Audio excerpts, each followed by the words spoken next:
시인 이정아 님이 최근에 낸 시집 다시 사랑이 온다에 실려 있는 일방통행이라고 하는 시입니다.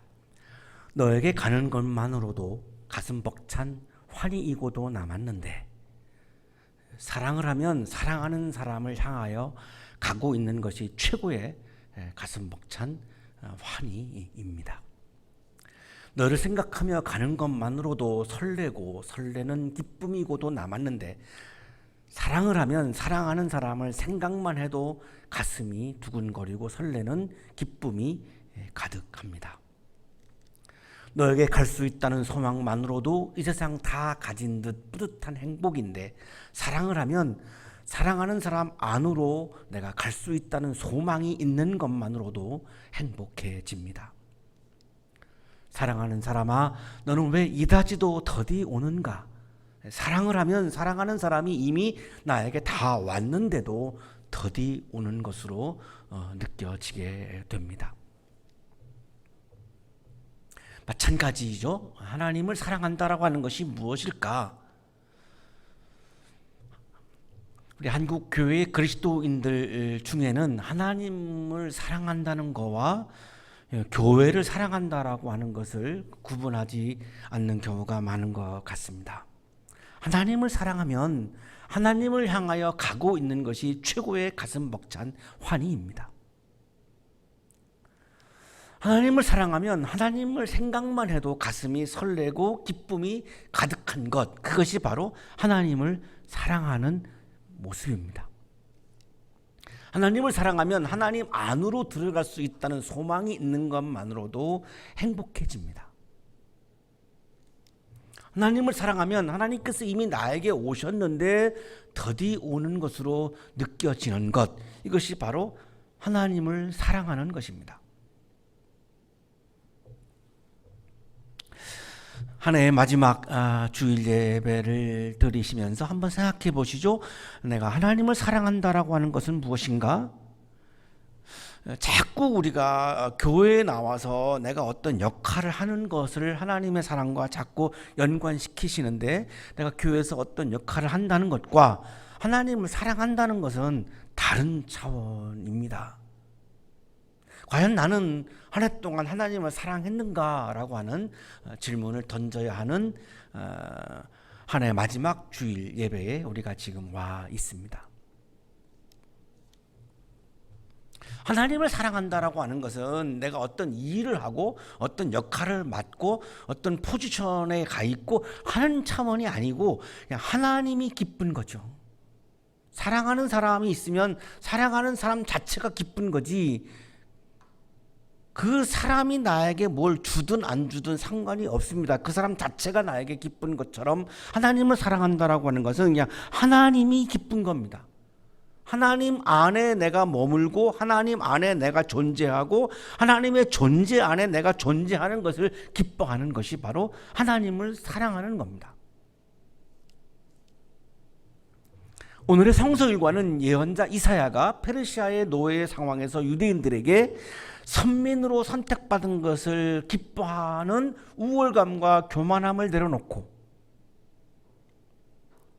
아르노 토인비가 지적한 거죠. 유대 문명이 왜 몰락했는가? 유대인들의 이 삐뚤어진 우월감과 교만함에 사로잡혀 있는 선민의식, 내가 선택받았기 때문에 나는 다른 사람들보다 우월하고 나는 다른 사람들보다 내가 뛰어나다라고 하는 이 교만함,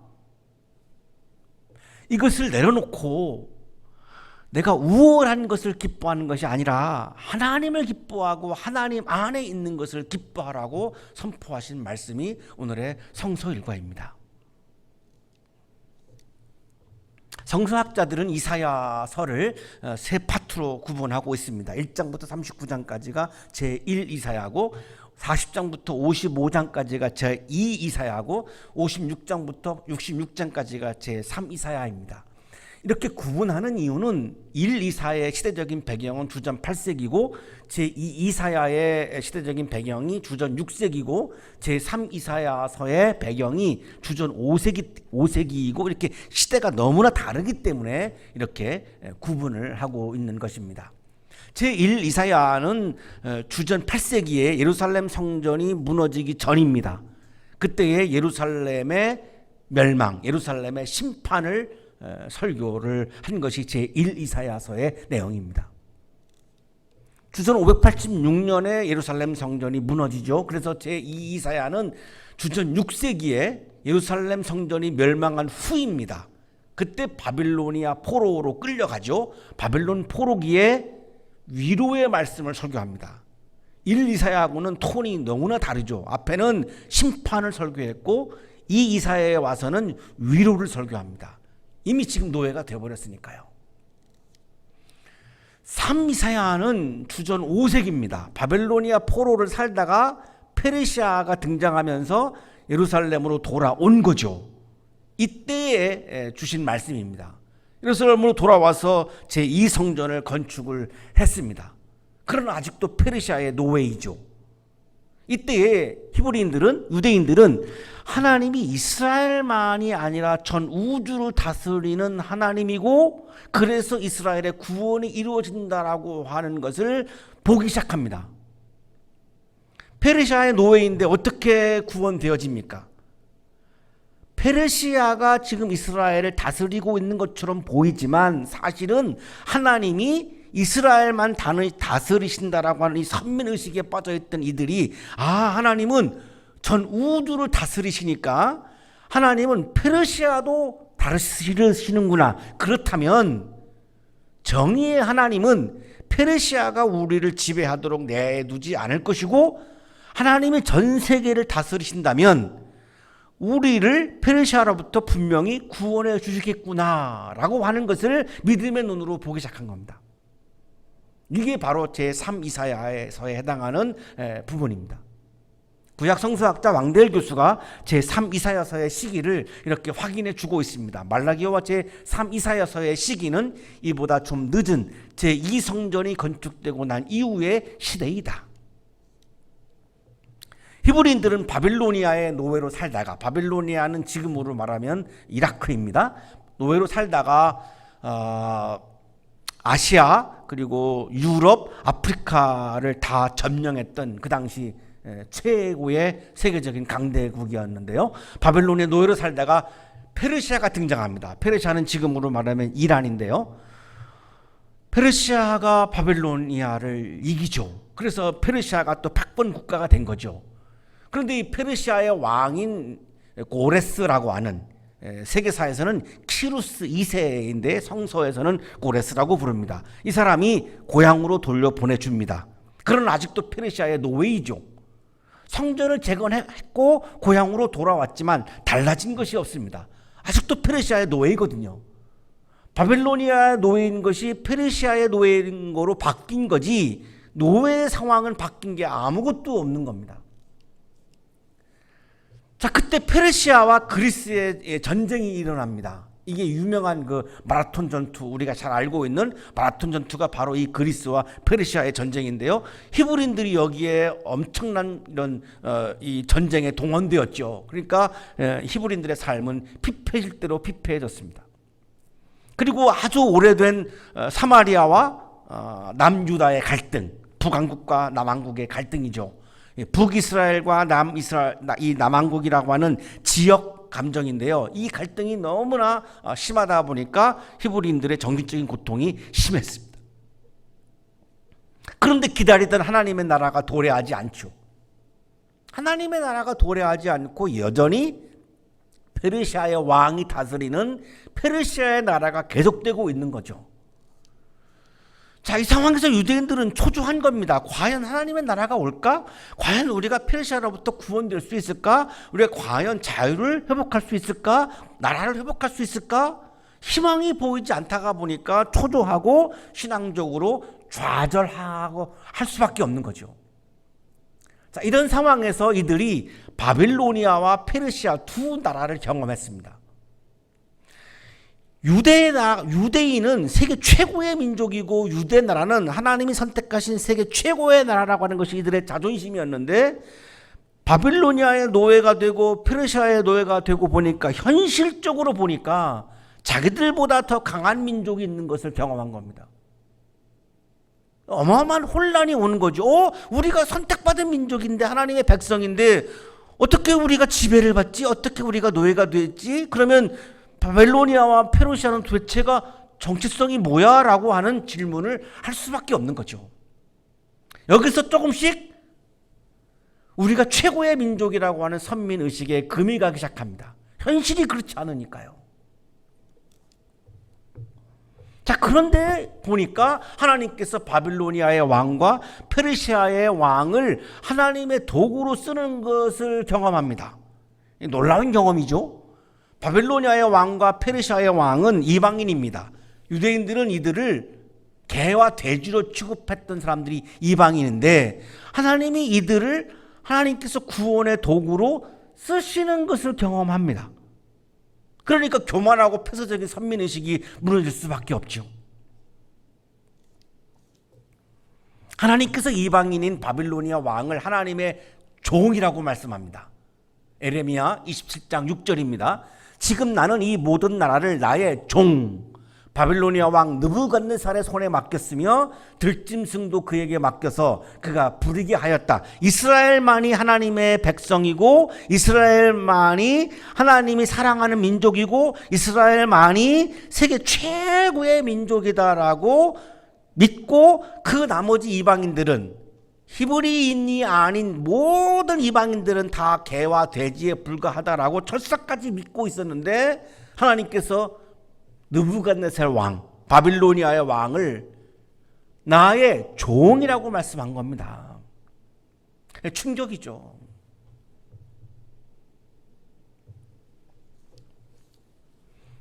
에레미야 43장 10절입니다. 내가 사람을 보내어 나의 종 바빌로니아 왕 느부갓네살을 데려오겠다. 여기서도 나의 종이라고 하나님이 말씀하시죠. 하나님께서 페르시아의 왕인 고레스를 내가 세운 목자라고 표현합니다.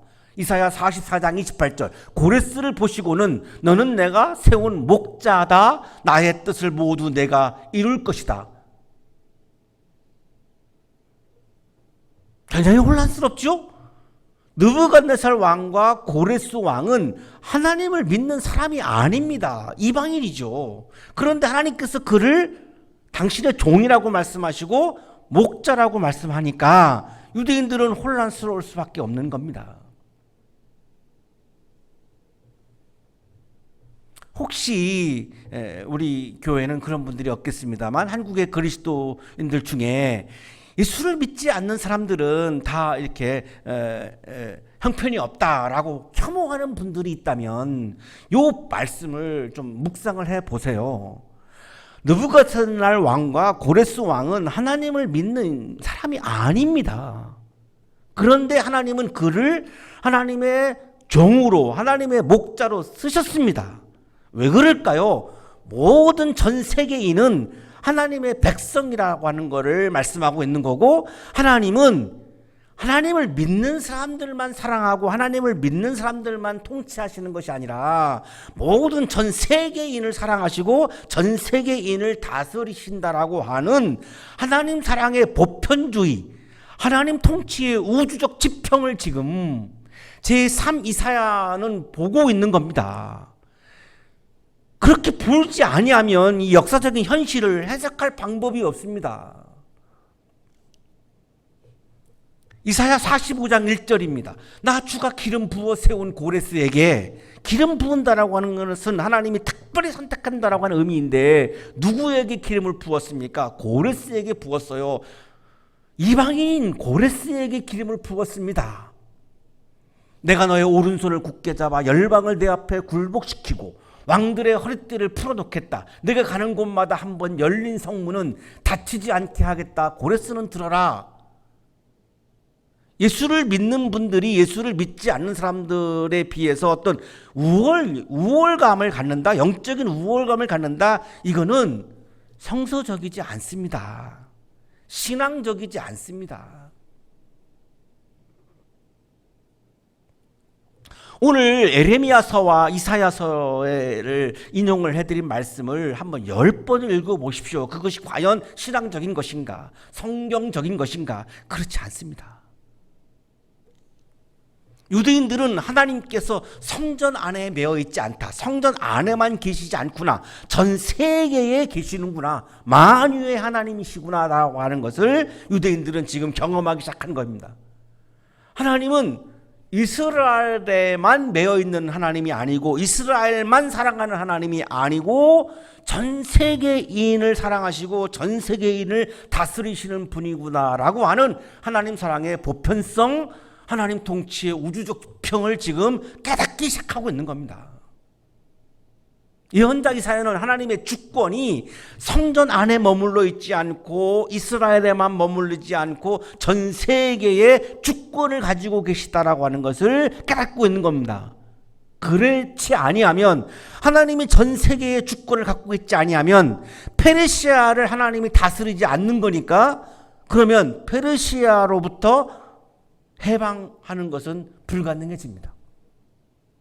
하나님이 전 세계의 주권을 가지고 계시기 때문에, 페르시아도 다스리시는 분이기 때문에 우리가 하나님에 의해서 페르시아의 노예로부터 구원될 수 있음을, 바로 희망을 보고 구원의 빛을 보기 시작한 것입니다.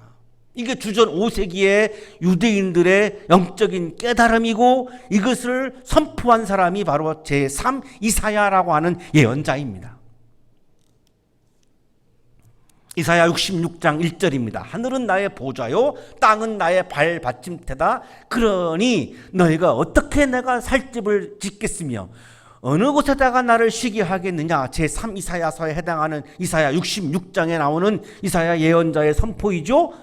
하나님은 온 우주를 다스리시는 분이고 온 우주의 주권을 가지고 계시는 분이시다. 하나님은 성전 안에만 계시는 분이 아니고 이스라엘만 다스리시는 분이 아니고 이스라엘만 사랑하시는 분이 아니다라고 하는 것을 지금 선포하고 있는 말씀이죠. 예언자 이사야는 이스라엘만 하나님의 백성이 아니고 세계의 모든 백성이 하나님의 백성임을, 하나님 통치의 우주적인 지평을 지금 선포하고 있는 것입니다. 정중호 교수의 설명입니다. 이사야 61장의 말씀은 하나님께서 예언자를 불러 사명을 맡기신 제3 이사야의 소명장으로 이해할 수 있다. 제3 이사야의 소명은 바로 이것이죠. 하나님의 주권이 성전과 이스라엘 안에만 있는 것이 아니라 전 세계에 있다라고 하는 것을 선포하는 것, 이것이 제3 이사야라고 하는 예언자가 소명받은 내용입니다. 이것을 위해서 하나님의 부르심을 받았다라고 하는 것이 바로 제3 이사야라고 하는 예언자의 소명인 것입니다. 자, 이런 차원에서 오늘 61장, 이사야 61장, 오늘의 성서 일과가 우리들에게 바로 이 부분, 하나님 사랑의 보편성, 그리고 하나님 통치의 우주적인 지평을 우리에게 말씀해 주고 있습니다. 신랑에게 제사장의 관을 씌우듯이, 신부를 폐물로 단장시키듯이 주님께서 나에게 구원의 옷을 입혀주시고 의의 겉옷으로 둘러주셨으니 내가 주님 안에서 크게 기뻐하며 내 영혼이 하나님 안에서 즐거워할 것이다.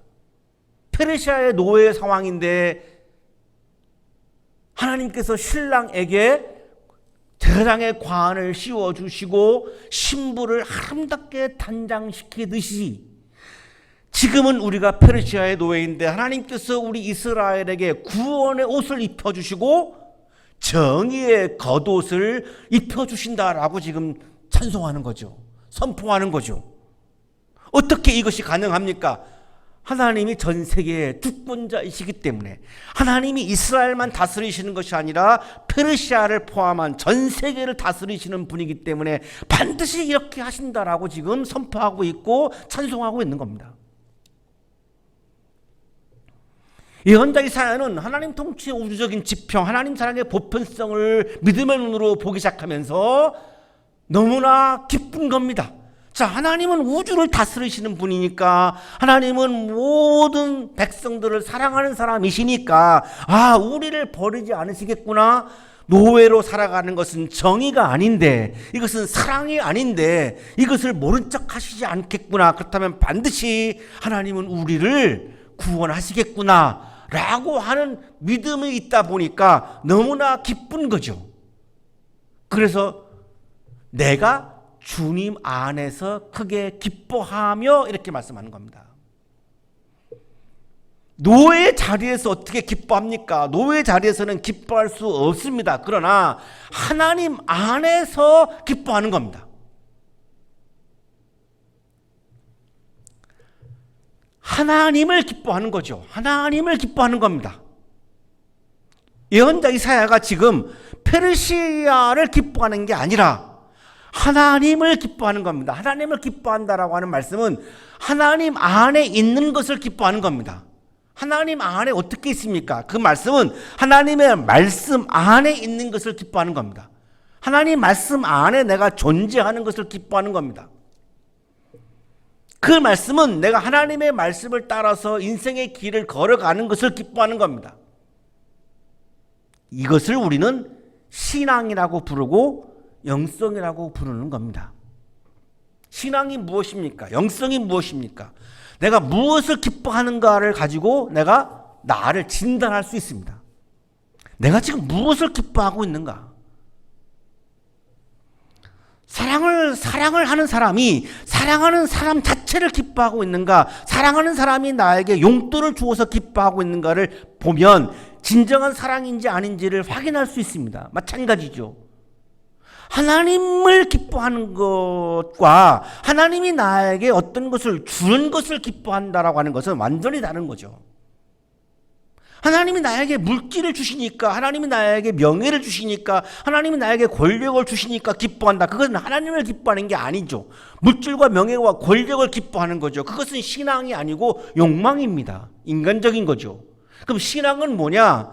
하나님을 기뻐하는 겁니다. 물질을 주든 안 주든, 명예를 주든 안 주든, 권력을 주시든 안 주시든, 생명을 주시든 생명을 빼앗아 가시든 아랑곳하지 않고 그냥 하나님 자체를 기뻐하는 것, 이것이 바로 신앙입니다.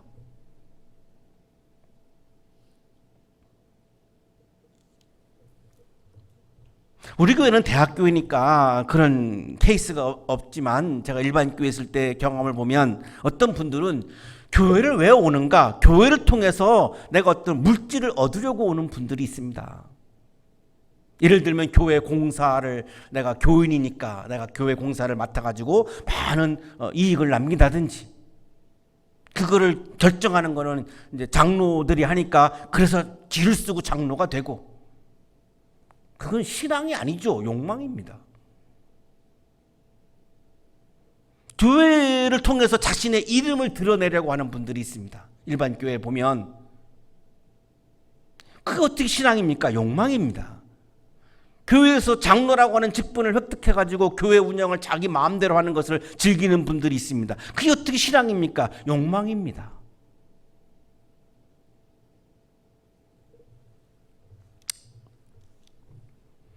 모든 인간은 욕망 안에서 살아가죠. 욕망을 벗어날 수 없습니다.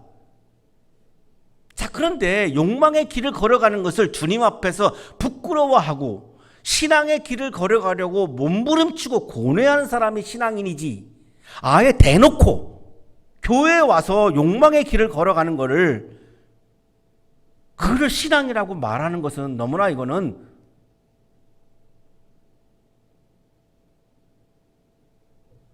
왜곡이죠.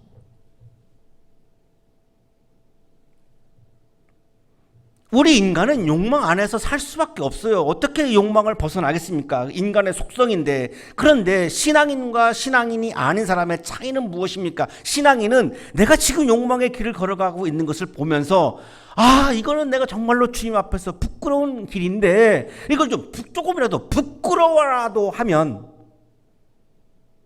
신앙인이겠죠.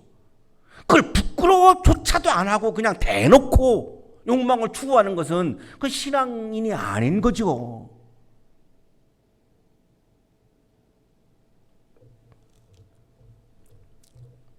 내가 주님 안에서 크게 기뻐하며, 이게 믿음입니다. 내가 주님 안에 존재하는 것, 주님의 존재 안에 내가 머물고 있는 것을 기뻐하는 것이 바로 믿음입니다.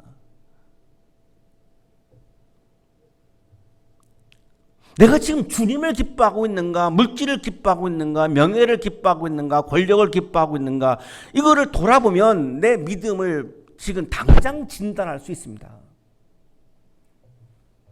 내 영혼이 하나님 안에서 즐거워할 것이다.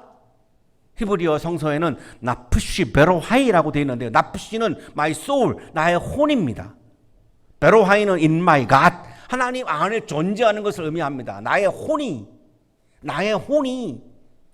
영이신 하나님 안에 있는 것을 내가 즐거워하는 것, 이게 바로 믿음입니다. 어떻게 페르시아의 노예 상황에서 기뻐하고 즐거워합니까? 이사야 예언자는 가능했습니다. 왜? 하나님에게 집중했고 하나님을 기뻐했고 하나님 안에 내가 존재하는 것을 기뻐했기 때문에 페르시아의 노예여도 상관이 없는 겁니다. 그냥 하나님을 보기만 해도 기쁜데 무슨 상관이 있겠습니까? 페르시아하고 아무 상관이 없는 거죠. 그런데 그 하나님이 우주를 다스리시는 분입니다. 그러면 페르시아도 다스리시는 분입니다. 그러니 페르시아의 노예의 상황에서 그 슬픔을 이기고 그 한을 이기고 기쁨이 차오르는 겁니다. 찬송이 막 터져나오는 겁니다. 이게 영성이고 이게 바로 신앙입니다. 코로나 상황에서 우리가 어떻게 기뻐하고 코로나 상황에서 우리가 어떻게 즐거워할 수 있겠습니까? 하나님에게 집중하면, 하나님을 기뻐하면, 하나님 안에 있는 것을 내가 기뻐하면, 하나님의 존재 안에 내가 머무는 것을 기뻐하면, 하나님의 말씀 안에 있는 것을 내가 기뻐하면, 하나님의 말씀을 따라서 살아가고 있는 것을 내가 기뻐하면 코로나 상황에서도 기뻐하고 얼마든지 즐거워할 수 있는 것이죠.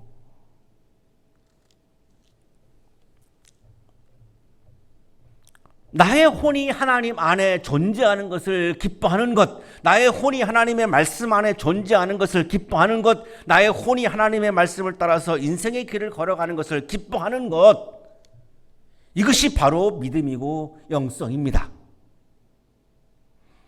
이 믿음의 차원을, 이 영적인 차원을 지금 제3 이사야 예언자는 선포하고 있는 것이고,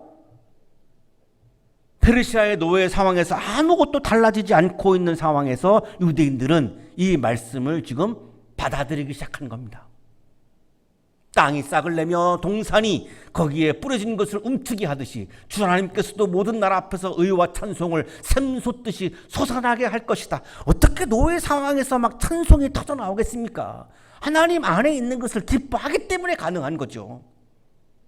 하나님 안에 있는 것을 기뻐하니까 추위로 얼어붙은 땅에서 봄의 새싹이 힘찬 생명력으로 막 움트어 나오는 것처럼 하나님이 기쁘니까, 하나님을 기뻐하니까 하나님을 향한 찬송이 노예 상황에서도 벅찬 가슴 속에서 샘물처럼 막 터져나오기 시작하는 겁니다. 완전히 새로운 신앙적인 경험이죠. 시온의 의가 빛처럼 드러나고 예루살렘의 구원이 횃불처럼 나타날 때까지 시온을 격려해야 하므로 내가 잠잠하지 않겠고 예루살렘이 구원받기까지 내가 쉬지 않겠다.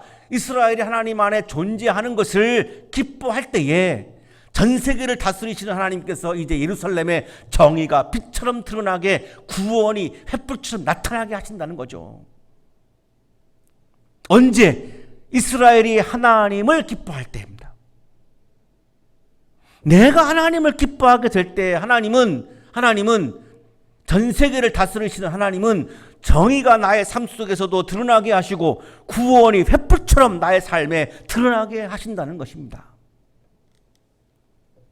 정중원 교수의 주석입니다. 빛이 어두움을 단술에 깨뜨리듯 새로운 예루살렘은 파격적으로 회복될 것임을 선포하고 있다. 지금도 페르시아의 노예이지만 하나님을 기뻐하는 유대인들이 하나님을 기뻐할 수만 있다면 하나님은 단숨에 페르시아의 노예로부터 이스라엘을 구원하실 것이다 라고 지금 선포하는 거죠.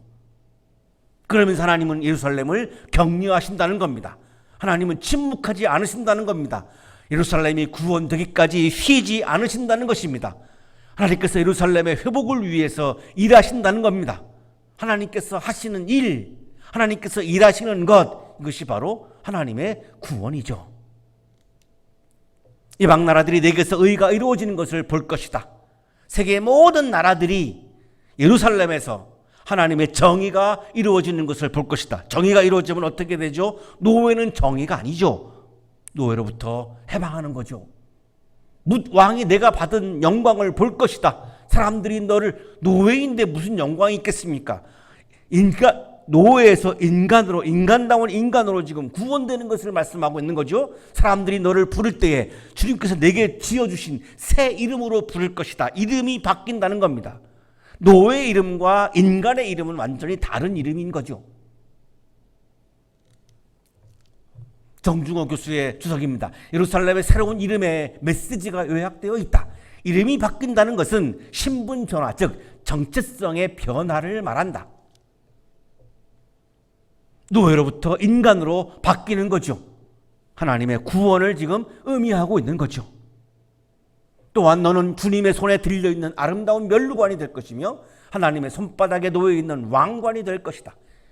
예루살렘은 주님의 손에 들려있다라고 선포합니다. 여기서 손은 히브리 성서에서 야드입니다. 야드라고 하는 단어는 능력을 의미합니다. 하나님의 능력 안에 이스라엘이 지금 있다는 겁니다.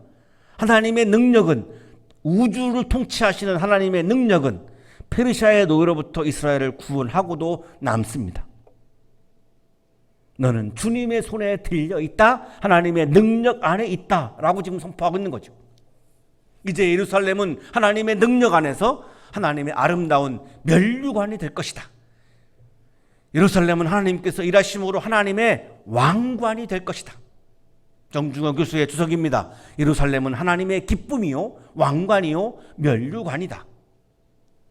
이스라엘이 이제는 나는 선택받은 사람이라고 하는 우월감과 교만함을 내려놓고, 나는 특별한 사람이라고 하는 우월감과 교만함을 내려놓고, 나는 특별히 선택받았다라고 하는 이 우월감과 교만함을 내려놓고 전 세계의 주인이신 하나님을 기뻐하고, 내가 선택받았다라고 하는 것을 기뻐하는 것이 아니라, 내가 우월하다라고 하는 것을 기뻐하는 것이 아니라, 하나님을 기뻐하고, 하나님 안에 존재하는 것을 기뻐하고, 하나님 말씀 안에 존재하는 것을 기뻐하고, 하나님의 말씀을 따라서 살아가는 것을 기뻐하여서 하나님의 기쁨이 되는 삶을 살아가는 것, 그것이 바로 신앙인의 삶입니다. 2020년 오늘 마지막 주일을 맞이하여서 나는 과연 하나님을 기뻐하는, 하나님의 기쁨이 되는 신앙인의 삶을 걸어왔는가를 한번 돌아보고, 2021년에는 여전히 나는 욕망 안에 존재하지만 그것을 부끄러워하며 최선을 다해서 내가 욕망의 길이 아닌 믿음의 길, 신앙의 길을 다시 한번 결단하는 마지막 송년 주일이 되시기를 주님의 이름으로 축복합니다. 거룩하신 주님,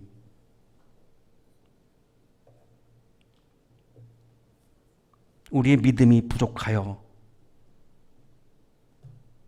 한 해 동안 욕망의 길을 걸어오면서 이것을 신앙의 길로 착각을 했던 순간들이 너무나 많습니다. 무엇보다 하나님을 기뻐하는 신앙인이 되게 하셔서 새해에는 믿음의 길을, 영성의 길을 걸어가며 어떠한 상황에서도 기쁨을 놓지 않고 찬송을 놓지 않고 즐거움이 가득한 새해의 삶이 되도록 복내려 주옵소서. 예수 그리스도의 이름으로 기도하옵나이다. 아멘.